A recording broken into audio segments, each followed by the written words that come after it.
Airbnb is suffering on bookings, and a lot of people, they go out, they purchase these assets, they furnish it, and they're seeing no bookings and they're suffering. Welcome to the Dynamis Podcast this week, guys. We have a really interesting episode. We're going to focus a lot on Airbnb. And as all of you know, Airbnb has seen some volatile times recently. And I really want to dig into a very successful Airbnb property in a key location. And then we're going to divert from the investment strategy and start talking about mindset. So because we have so much to get into, I'm going to not do the normal housekeeping, but you guys know the deal. If you like the show, subscribe to it, give us a review, send it to your friends. We're trying to help more people become autonomous, ungovernable, to pick themselves up and preserve what we love about this great nation of the United States of America. Today in the studio, traveling in Bear Lake, Idaho, we have our guest, Chad Willis, who we are actually sitting in his Airbnb property right now at the beach, looking at the beautiful water. Chad, welcome to the studio. Thank you. Thanks for having me. I really appreciate you doing this and being so willing to be open and vulnerable about your journey and this particular venture. I know it's not an easy thing to do, to welcome somebody into your home and pull down your pants and talk about the journey and numbers. So I really thank you for being here. Can you tell us a little bit about the Airbnbs that you currently operate? Tell us roughly how many people you host, what your bookings look like, what niche you serve. Basically, we've got 2 Airbnbs right on beachfront property, the best beach, by the way, in Bear Lake. And we're in Fish Haven, so we're on the Idaho side. And this property's been in the family since 1963, 64.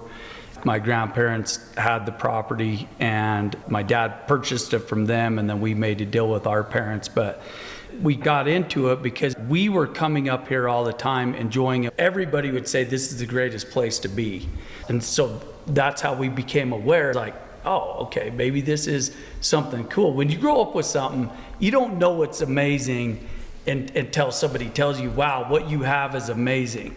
And I always knew there was something special, and I always wanted to do something with the property. When my brother and I made a deal in our business, and I said, I'll go up and build it, we put the first one up, and when we started to see the numbers, that first year, we were like, okay, this is something different. Because we grew up in business. Right. We were always trying to make our money in business. We've always been in our own businesses, created our own businesses, but this was different. This was a different business. This was a little more passive money. Right. It's still hands-on, but I don't think you have to. I think there's other companies you can hire to do them, but... Well, we should talk about that as we get into the episode a little bit, because we recently just acquired this building down in Paris, which is neighbors to us. Yes. And it's an Airbnb. And I have a rental portfolio with a mix between some commercial leases, some long-term leases, and a midterm lease. And this Airbnb, I identified immediately of, this is not my thing. It's way too active for me. So as we get into this episode, we should talk about some systems to make Airbnb more passive. I'm at the point where I'm like, okay, Airbnb is not for me. I want another strategy. But to paint the backdrop of what makes this place so unique, this is without a doubt becoming a very luxurious place to be. Yes. Okay. It is like the place to be in the valley. People drive from hours to come here. It's called the Caribbean or the Rockies. Without a doubt, what's on the horizon here is a second Lake Tahoe. There's no doubt. Yeah. Real estate is skyrocketing. The land value is skyrocketing. It is an amenity-driven resort vacation area that is just very unique. The water is this crystal clear blue. You're surrounded by mountains, beautiful landscape, sunrises. There's a ski area, hundreds of miles of ATV trails. This is a dream place to be. It is. Just like what you were saying, you take for granted what you grow up with. I grew up in the Rocky Mountains. So my high school sat just at about 10,000 feet, just shy of 10,000 feet. When you're up in the Rockies and you're looking at 14,000 foot peaks all the time, it's just whatever. Go out in the woods and shoot, or four-wheeler, whatever. It's home. You can't wait to get out of home. You leave home for a couple of years and you come back and you realize, holy crap. Like, this is the best place you could ever live. Absolutely. Once we got moving and grooving that first year, it opened our eyes, and it was 3 months. That's the interesting thing. Everybody that utilizes Bear Lake, they come here for 3 months, and then they're in, they're out. But in that 3 month period, we made enough money that it really was like, wow, like, holy crap, if we can get bookings after that or in between, and we do a little bit, because these places we have here, one of them sleeps 48. Now, granted, you got to understand there's bunk beds, so in every single room. So we designed. But that's the market here. Right. People are coming up with their families, family reunions. It's a family reunion market for sure. Weddings. We really do a lot of weddings because people have found that, wow, we can go get married on the beach and it's not insane. This one that we're in sleeps 46. You got this one that sleeps 48 right next to us. And it's just a flipping no-brainer for a big wedding. So let's talk about the assets in particular. So you have two properties right next to each other on your parcel. Yep. And you have these large common areas with kitchens where everybody can gather, and they're centered around bedrooms. What is your rental season, your primary rental season? So really, it's June, July, and August. And this year, it seems like July's the most popular month. September's the best month. It is by far the best. I just think July works well for families with kids, the middle of the summer, and everybody wants to be here in July, but honestly, September's phenomenal. But COVID year, we were booked all the way through, right? All of June was booked, all of July, August, September. It was insane. But now everything's gotten back to normal. Airbnb's suffering big time right now. I hear it across the board. Everybody is like cut in half on Airbnb. Fortunately for us, we have the monopoly. We're on the beach. There's Airbnbs right up on the mountain behind us here. Super cool place to be, but they got to load up. They go to the beach. This year they don't have a beach because the water's up. We're already booked for next year because everybody's like, oh my gosh, they have a beach, and there isn't a beach. And everybody knows the water's going to be up for the next 3 years. Not to shift gears, I want to touch base on something funny that you said, the Lake Tahoe thing. My dad told us when we were just little kids, he always said, Bear Lake is the next Lake Tahoe. He said that our whole childhood. And for whatever reason, that just ingrained in my mind that was going to happen. So when properties and things were happening up here, I immediately was like, that's worth twice as much. That's worth twice as much. Other people couldn't see it. Right. Because they were of the old mindset of Bear Lake where the property's never going to go up in value. And here I am thinking, this place is way better than Park City. This is right there with Lake Tahoe. Lake Tahoe is one of the most neatest places, in my opinion. Bear Lake's right there. It's right there with it. I completely agree. That's a big reason why you're seeing success when Airbnb is struggling right now. In a little bit, we're going to dive into how to stay profitable with an Airbnb, especially during struggling times. A lot of people are just jumping in thinking that it's going to be easy, but the market is super saturated. They're changing regulations. And you're right, Airbnb is suffering on bookings, and a lot of people, they go out, they purchase these assets, they furnish it, and they're seeing no bookings and they're suffering. And I think this trend is going to continue, especially as we see some economic tightening.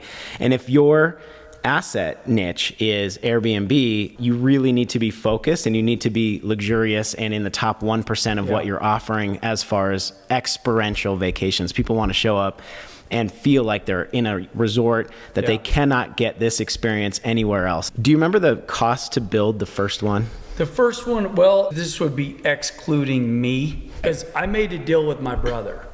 We owned a vinyl fence business. We've since sold it. But at the time, we were drowning in the business. Anybody that's owned a business knows what I'm saying right now.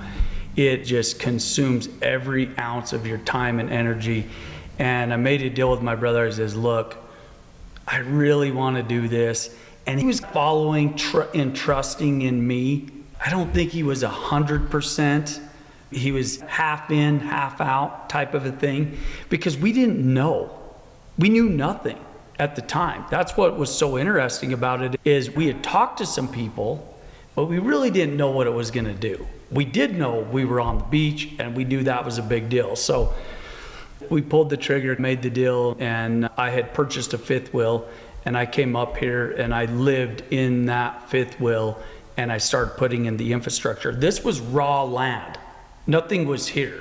We would come up and pitch tents and put camper trailers, and we had an old cabin next door that we had stringed the water off of. And when I say old, I mean old. The original cabin was 1930s, 40s-ish, somewhere in there. Single wide trailers with an A-frame connecting them together. And it was the coolest cabin in the world, honestly.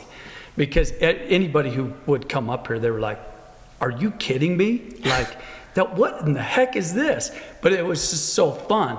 And it had this same feel. So that's what inspired me to design the original one, was the feeling that you got when you got in there. It was like you were in there, you had this kind of this open space, and then the rooms were off in the trailers. And you got to realize these are single wide trailers. So you just walk through the trailer and there was a bed. It was neat like that. But the feeling was just great because everybody would gather in the main area and watch TV and hang out and look at the lake. We'd get up early, the sun shining through the windows, and my dad would drag us out there, throw us in the flipping water, freezing cold water. Kind of a neat thing with that is it inspired me to create the original design. I started playing around with this app, this 3D app on my phone. I could lay there in bed and design the structure how I wanted it. The whole time in the back of my mind, I had this pole barn idea. What if we built it out of poles? It'd give us that wide open space that I really want. Well, long story short, Roper Buildings did a phenomenal job. It literally cost us like $200,000 plus me. We had the cost of the well, we had the cost of me, my brother's paying my paycheck essentially because he's down running the vinyl fence business. So definitely cost a lot more than that because I was up here for 2 years. But the actual structure cost and that stuff, I would say we were into it more like $300,000-$400,000 to get. And today that cost would probably be at least double. If you were to start now, I would say you'd be $800,000 if you were to duplicate that. From the time you broke ground to the time you got your first guests, how long was that construction period? Well, my son was getting married. And him and his wife fell in love here at Bear Lake in one of the old properties. So they were absolutely getting married here. They weren't getting married anywhere else. So we were pushing to get ready for that. And we weren't even done. We were really close enough to do the wedding and everything, but that's what really pushed us. And then we had a booking like a week, 2 weeks after that. Do you remember that timeline from you breaking ground of infrastructure to the booking? If we go all the way back to the well drill, it was almost a year and a half. Year and a half. From drilling the well. And do you remember the numbers, the gross profit from that first summer? Well, it wasn't even the summer. It was the end of the summer. Oh, the end of the summer. It was the end of the summer. I think we walked away with, I want to say we had right around 9 or 10 grand in the bank, which we figured was barely enough money to pay my brother, because my brother and I had got pulled money against our personal houses to do it. So it barely made that extra money payments against our houses. It barely made those payments and got us right to the next season, which we were already booked. So as soon as you listed it, you booked out for the next summer. Yeah, we pre-booked out for the next summer. Do you remember the numbers of that second summer? I would think we probably was right around 100 grand in 3 months. From that 3 month period. Now, how many seasons did you do like that before you took the profits and decided, let's double down? We were just trying to take care of the money we had pulled against our property, because we leveraged our properties to get the money to build them. My parents owned the property. They already owned it. They didn't have anything there. But we made a deal with them and said, hey, look, you own the property. We'll come to the table with the money and we'll get the ball rolling here. So that's how we did it. But I remember thinking, oh my gosh, we're pulling money against our houses that we don't owe very much on to do this project, that if this doesn't go, well, we're going to lose our houses. It's never comfortable. It's like they say, get really comfortable being uncomfortable. Absolutely. You know? So it was uncomfortable definitely for us, because both of it, my brother and I took the risk. He's running the vinyl fence business and slaving away down there, busting his back every day. and I'm up here just going as fast as I can. But yeah, numbers wise, it opened our eyes for sure. So you doubled down and you ended up building a second one that sits right next door. Now combined, what are we looking at for gross revenue a summer right now or a year between these two properties combined? Yeah, well, what's interesting is we just finished this one last year. We got some decent bookings. It wasn't really that big of a deal because it wasn't out there as much. And then this year, everything got cut in half. So we're at cut in half mode right now. So this year was not good for anybody. And we were willing to make crazy deals this year too, because we were just like, hey, come in, we'll do it for half price, because we're already half price, right? But people don't book family reunions last minute. People are flying in from all over, especially with these places that sleep so many. So it's such a planned event that they plan it a year in advance, and then they make all those arrangements. So this year was like the second year of that one. The COVID year of that one did so much. It was just off the charts. What's your nightly rate on these properties full season? Averages $2,000 a night, between 2 and 24. What's your minimum? 2. I really don't want less than 2. And then looking ahead for next summer, are you booked? Yeah, I'm booked for between 2 and 2,400 a night. For next summer? For next summer. It's booking pretty tight. All the little gaps start to fill in. It's interesting because everybody calls their family, can you make these dates work? And then boom, it fills in. So these two properties, it sounds like the gross income off of these properties, after your debt service is paid, your maintenance, your cleaning crew, all of that stuff, there's still some healthy margin to pay the debt service over the winter, and also your family can benefit, right? Yeah. You took this risk. You took this massive risk. You stepped into the unknown, and you reap the fruit at the other side of that fear, which so many people never want to push through that fear state to go taste that fruit. But you did.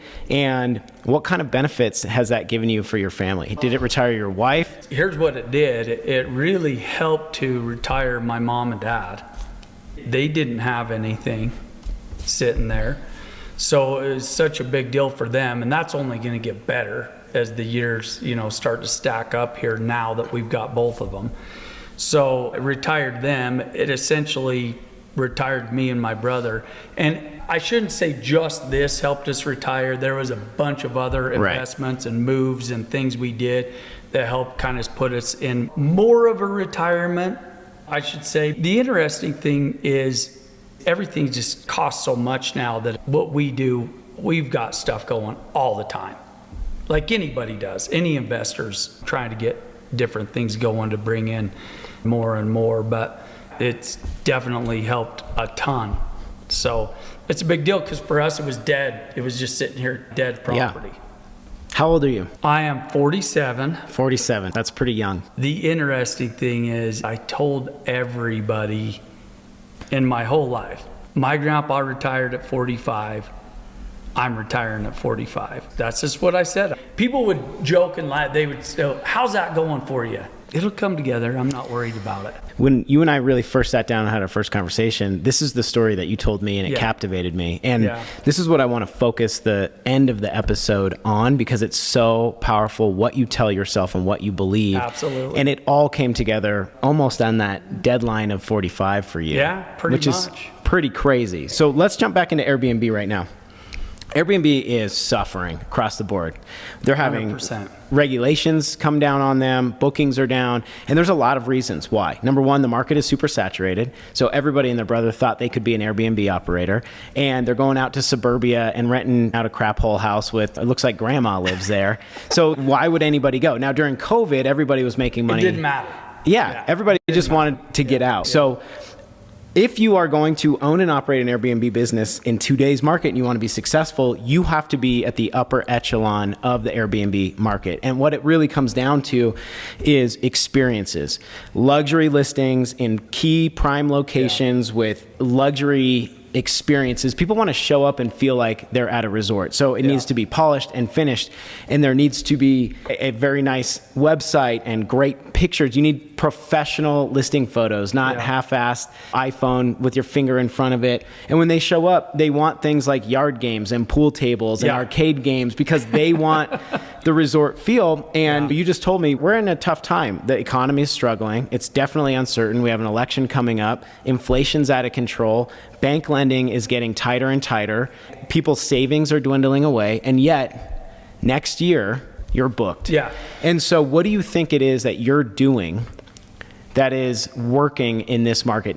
We have a lot of people that just rebook, and then we get one of the reviews I just read, a gal that stayed here with their whole family, and she says, I don't even want to write this review, but I feel like I have to say something. She just is like, I don't want anybody else to know about it. I want it to be a secret forever, my secret, and I can go enjoy it for the rest of my life. But it's the space. You're on the beach. We have a ton of grass.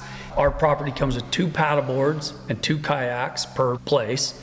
And most people bring up a bunch of other toys and sand toys and that type of stuff.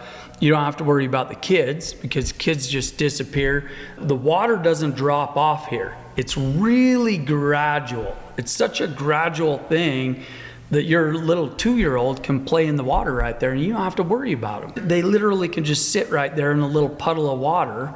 And it's like a hot tub because it warms up right there in the shallow water. Anybody who's been on this beach will tell you, you feel like you're on a Caribbean island. It does feel that way, and if I was somebody who was thinking, I want to get out of my W-2 job, I feel stuck, I don't know what to do, I have some cash saved up, I'll tell you what, I would be thinking long and hard about jumping into Airbnb right now, because if you don't have a luxury piece of real estate in a prime key location like this desirable beachfront that's very hard to get now, I'm not trying to be a naysayer, but the truth of the matter is competition's getting tougher and we're in a rough market, and you need to really analyze your market, your niche.